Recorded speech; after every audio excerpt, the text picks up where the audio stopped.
जय हिंद दोस्तों। आज हम लोग पढ़ेंगे रासायनिक अभिक्रिया में अपचयन उपचयन अभिक्रिया के बारे में और रेडॉक्स अभिक्रिया, विकृत गंधिता और संक्षारण, यानी कि पूरा टॉपिक खत्म कर दिया जाएगा। पूरा लेसन, फर्स्ट लेसन आज खत्म हो जाएगा। तो सबसे पहले जानिए अपचयन अभिक्रिया के बारे में। अपचयन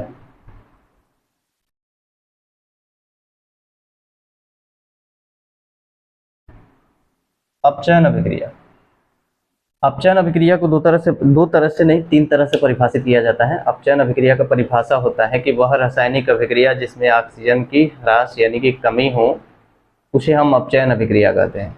या आप कह सकते हो कि वह रासायनिक अभिक्रिया जिसमें हाइड्रोजन की वृद्धि हो, उसे भी अपचयन अभिक्रिया कहते हैं।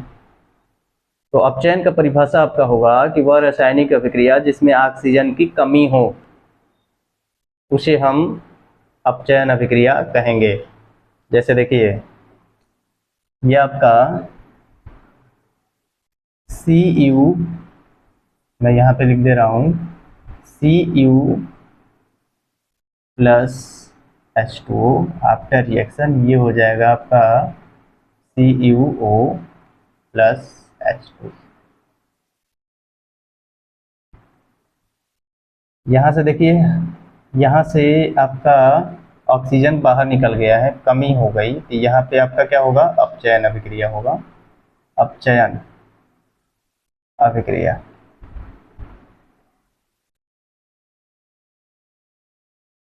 उपचयन का सेम इसका उल्टा होता है, यानी कि अपचयन का परिभाषा मैं यहाँ पे लिख दे रहा हूँ, ध्यान से देखिएगा। वह रासायनिक अभिक्रिया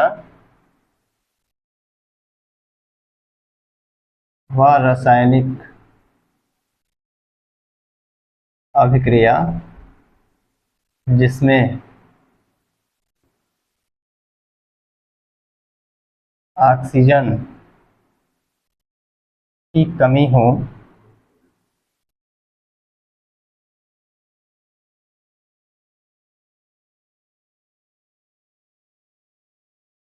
उसे अपचयन अभिक्रिया कहते हैं।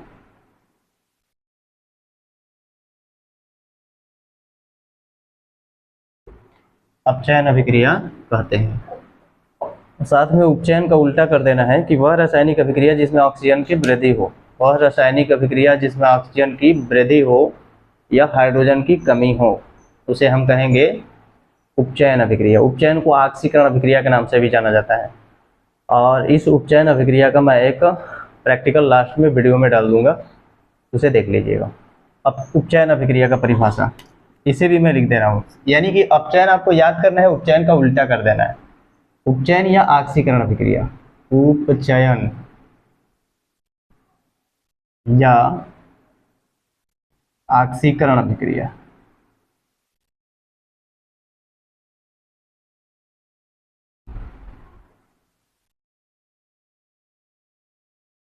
वह रासायनिक अभिक्रिया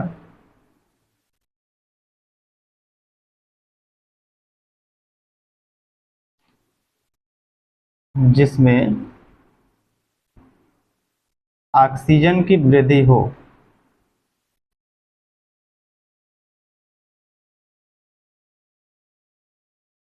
ऑक्सीजन की वृद्धि हो, उसे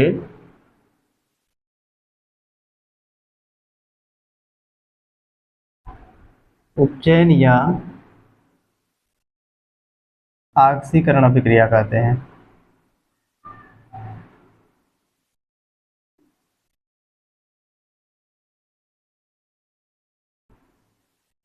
ऑक्सीकरण अभिक्रिया कहते हैं। जैसे 2Mg, मैग्नीशियम को वायु में जलाते हैं तो ये आपका बनता है MgO, मैग्नीशियम ऑक्साइड। ये आपका है मैग्नीशियम।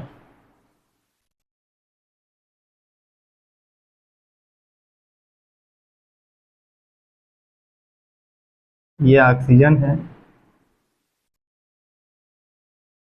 ये मैग्नीशियम ऑक्साइड।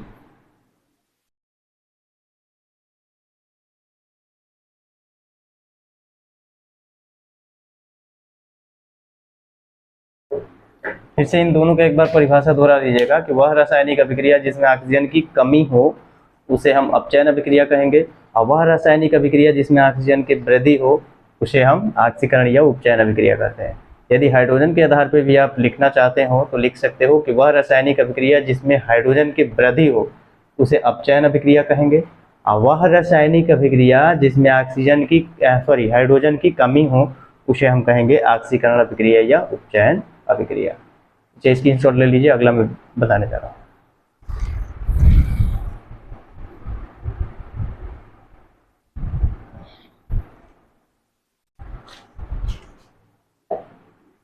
अगला हेडिंग है रेडॉक्स अभिक्रिया। रेडॉक्स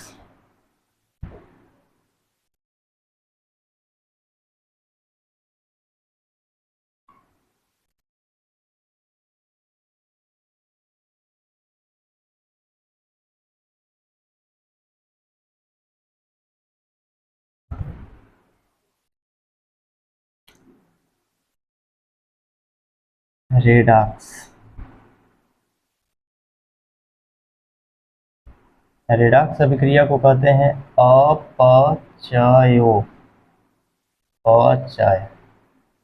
अपचयोपचय अभिक्रिया भी कहा जाता है। सिंपल परिभाषा है, परिभाषा मैं लिख दे रहा हूँ फिर समझा दे रहा हूँ। वह रासायनिक अभिक्रिया जिसमें अपचयन तथा उपचयन दोनों अभिक्रियाएं होती हैं उसे रेडॉक्स अभिक्रिया कहते हैं। यानी कि वह रासायनिक अभिक्रिया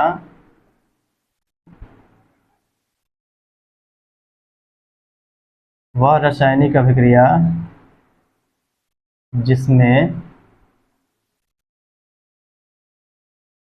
अपचयन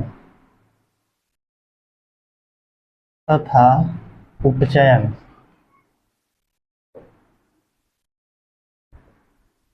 दोनों अभिक्रिया होती हैं, दोनों अभिक्रिया होती हैं तो उसे रेडॉक्स अभिक्रिया कहते हैं।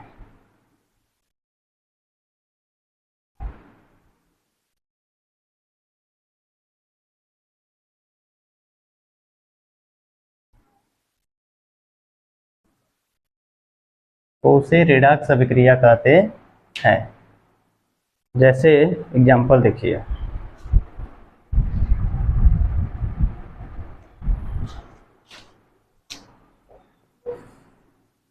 जैसे CuO plus H2 after reaction ये हो जाएगा Cu प्लस H2O।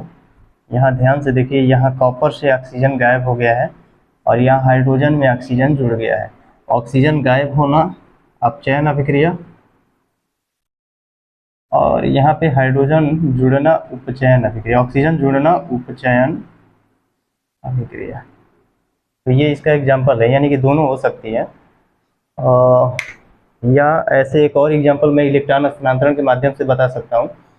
अपचयन और उपचयन का परिभाषा याद रखिएगा कि वह रासायनिक अभिक्रिया जिसमें इलेक्ट्रॉन ग्रहण किए जाते हैं उसे अपचयन अभिक्रिया कहते हैं, और वह रासायनिक अभिक्रिया जिसमें इलेक्ट्रॉन त्यागे जाते हैं उसे हम उपचयन अभिक्रिया यानी कि ऑक्सीकरण अभिक्रिया कहते हैं। फिर से एक बार ध्यान से सुनिए, वह रासायनिक अभिक्रिया जिसमें इलेक्ट्रॉन ग्रहण किए जाते हैं उसे हम कहते हैं अपचयन अभिक्रिया, और वह रासायनिक अभिक्रिया जिसमें इलेक्ट्रॉन त्यागे जाते हैं उसे हम कहते हैं उपचयन या ऑक्सीकरण अभिक्रिया।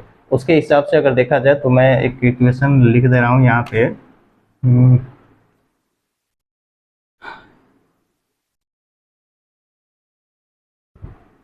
Fi2 प्लस Fi+3 इलेक्ट्रॉन ग्रहण किए जा रहे हैं, एक इलेक्ट्रॉन त्याग दिया, इलेक्ट्रॉन यहाँ पे Ag है,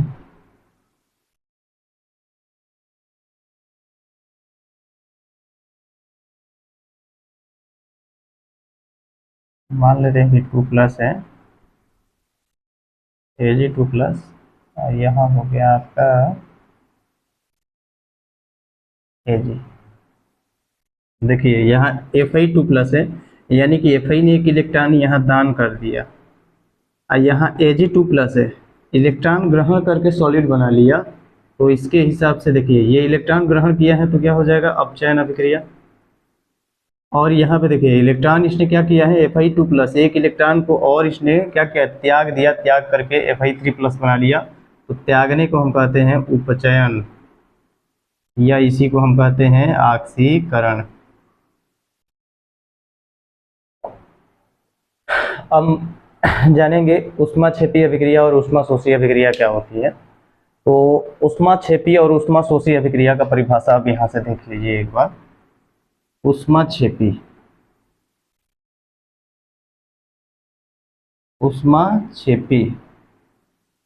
अभिक्रिया और ऊष्माशोषी अभिक्रिया।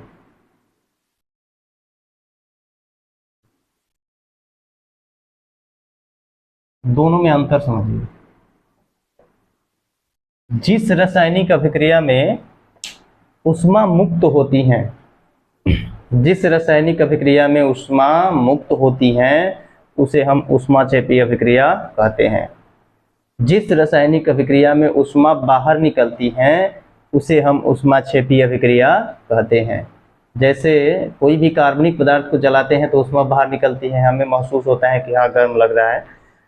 और जिस रासायनिक अभिक्रिया में ऊष्मा अवशोषित होती है, यानी कि ऊष्मा अवशोषित होगी तो ठंडा महसूस होगा। जैसे NH4Cl है अमोनियम, जिसे हम नौसादर कहते हैं, अमोनियम क्लोराइड, अगर उसको हम जल में मिलाते हैं तो ठंडा महसूस होता है। इसका मतलब कि उसने बाहर से ऊष्मा को अवशोषित किया है, जिसके वजह से उस ठंडा महसूस होगा। ऊष्माक्षेपी अभिक्रिया में हमें गर्म महसूस होगा। कोई भी चीज़ है अगर अभिक्रिया हो रही है तो गर्म हो रहा है। जैसे कैल्शियम ऑक्साइड में यदि आप जल मिलाते हो तो खौलने लगता है, यानी कि उसमें वह ऊष्माक्षेपी अभिक्रिया है, ऊष्मा को उत्सर्जित कर रहा है। ये ऊष्मा को क्या कर रहा है, अवशोषित कर रहा है। तो जिस रासायनिक अभिक्रिया में ऊष्मा अवशोषित हो उसे ऊष्माशोषी अभिक्रिया, और जिस रासायनिक अभिक्रिया में ऊष्मा उत्सर्जित हो उसे ऊष्माक्षेपी अभिक्रिया कहते हैं। देखिए इसकी परिभाषा होगी कि जिस रासायनिक अभिक्रिया में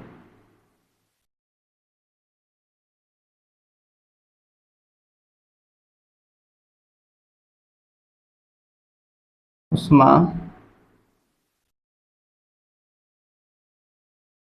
उत्सर्जित हो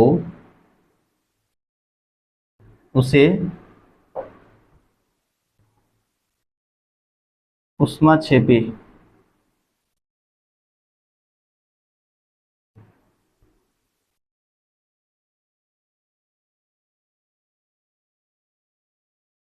कहते हैं।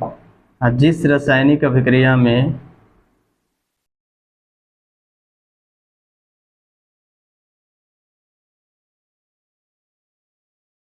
जिस रासायनिक अभिक्रिया में ऊष्मा अवशोषित हो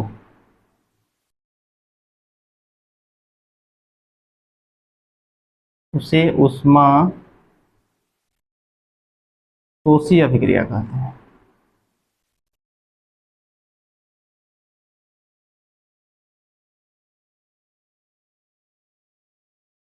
इस दोनों का एक्सपेरिमेंट मैं अगले वीडियो में करके बताऊंगा। इस वीडियो में केवल आपको उपचयन अभिक्रिया का एक्सपेरिमेंट मिलेगा। इन दोनों का मैं अगले वीडियो में बताऊंगा। इसे स्क्रीनशॉट लीजिए, अगला टॉपिक मैं बता रहा हूँ।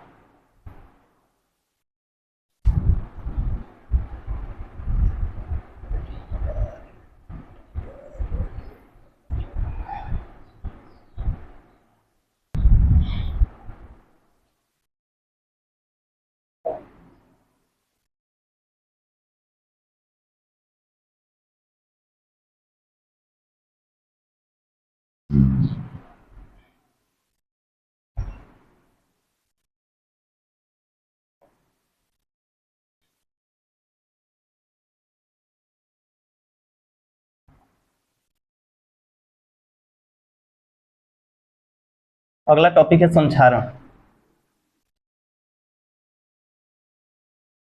संक्षारण और दूसरा है विकृत गंधिता। दोनों को मैं लिख दे रहा हूँ, विकृत गंधिता।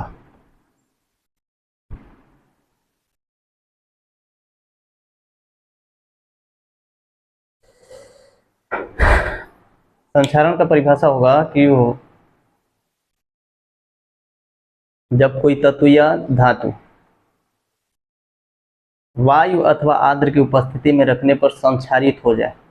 संक्षारित का मतलब उसके रंग रूप आकार में परिवर्तन आ जाए तो उसे हम कहते हैं संक्षारण। जब कोई तत्व या पदार्थ वायु अथवा आर्द्र की उपस्थिति में, आर्द्र का मतलब होता है वायु में नमी, वायु में जलवाष्प की मात्रा को हम क्या कहते हैं, आर्द्र कहते हैं। ठीक है, जब कोई तत्व या पदार्थ वायु अथवा आर्द्र की उपस्थिति में रखने पर संक्षारित हो जाए उसे हम कहते हैं संक्षारण। जब किसी तत्व या पदार्थ को वायु अथवा आर्द्र की उपस्थिति में रखने पर संक्षारित हो जाए तो उसे हम कहते हैं संक्षारण। विकृत गंधिता, विकृत मतलब बेकार होता है, गंधिता मतलब गंध, यानी कि भोज्य पदार्थ को, तैलीय युक्त भोज्य पदार्थों को लंबे समय तक रखने पर उसके स्वाद अथवा गंध में परिवर्तन आ जाता है तो इसे हम कहते हैं विकृत गंधिता।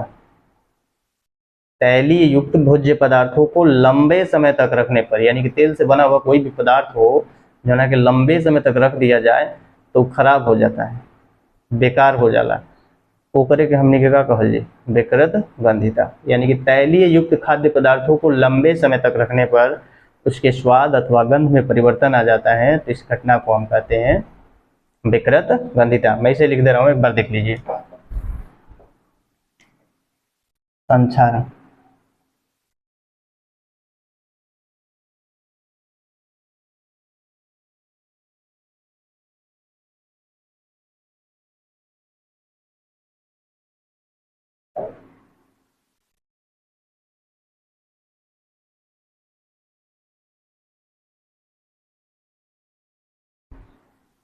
वायु आर्द्र,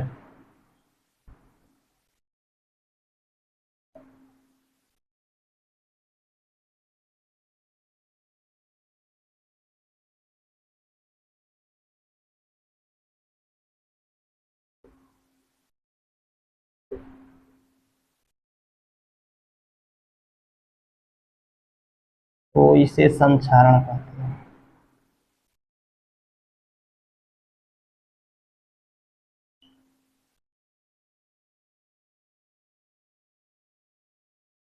विकृत गंधिता को तैलीय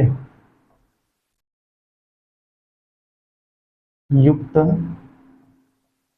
भोज्य पदार्थ को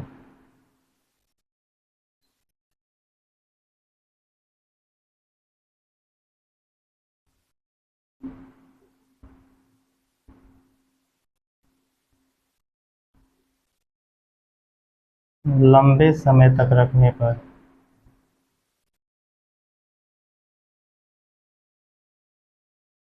उसके स्वाद अथवा गंध में,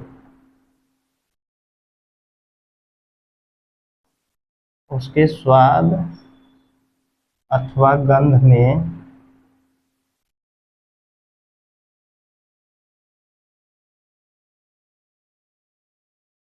परिवर्तन आ जाता है तो इसे विकृत गंधिता कहते हैं।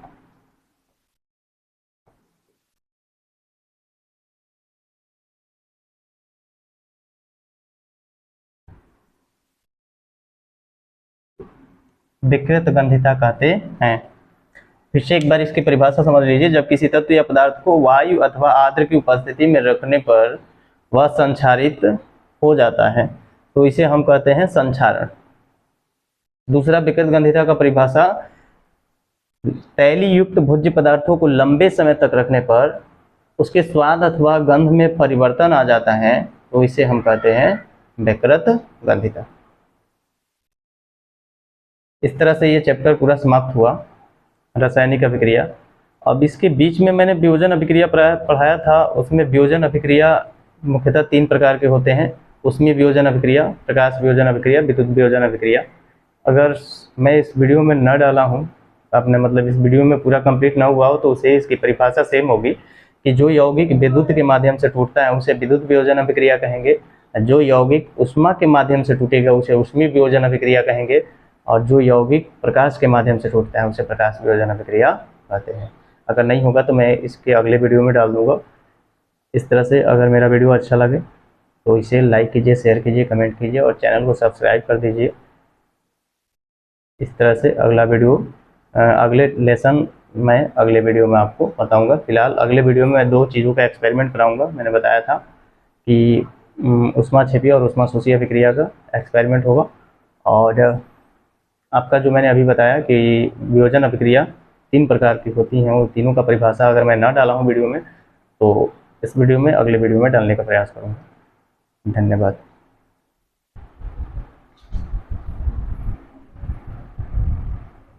या उपचयन अभिक्रिया, जैसे मैग्नीशियम है, मैग्नीशियम को वायु में जलाया जाता है तो MgO बनता है, यानी कि मैग्नीशियम ऑक्साइड बनता है। ये मैग्नीशियम देखिए, जैसे मैंने यहाँ पे मैग्नीशियम लिया है। अब इस मैग्नीशियम को हम लोग वायु में जलाएंगे। थोड़ा सा ये मैग्नीशियम वायु के संपर्क में आकर के पहले ही काला हो गया है, लेकिन फिर भी हम लोग प्रयास करेंगे कि इसे अच्छी तरह से जलाएं और मैग्नीशियम ऑक्साइड बना है। देखिए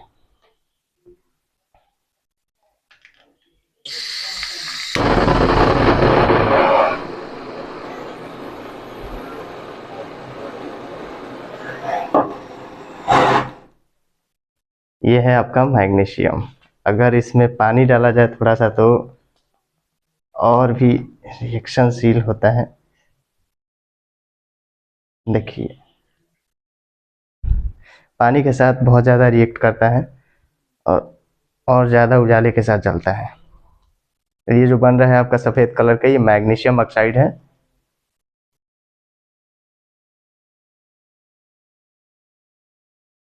ये सफ़ेद ज्वाला के साथ जलता है, जो आँखों को नुकसान भी पहुंचा सकता है। बिना टीचर के आप लोग एक्सपेरिमेंट ऐसा नहीं कीजिएगा बस।